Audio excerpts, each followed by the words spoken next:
ចឹងនៅក្នុង event skin Naruto នេះគឺវាមានកន្លែងដែលអាចឲ្យយើងចូលទៅ test skin Naruto ទាំង5បានហ្នឹងហើយ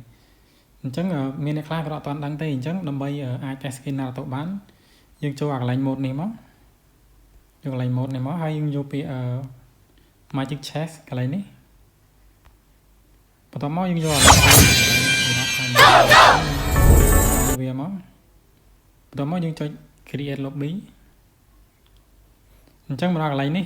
វាដូចតែយើងចូលលេងវគ្គរ៉ែងឬក៏វគ្គ classic ធម្មតាហ្នឹងអញ្ចឹងបើសិនយើងមានគ្នាលេងយើង invite គ្នាលេងមកប៉ុន្តែបើសិនជាយើងអត់មានទេយើងចុច start game មក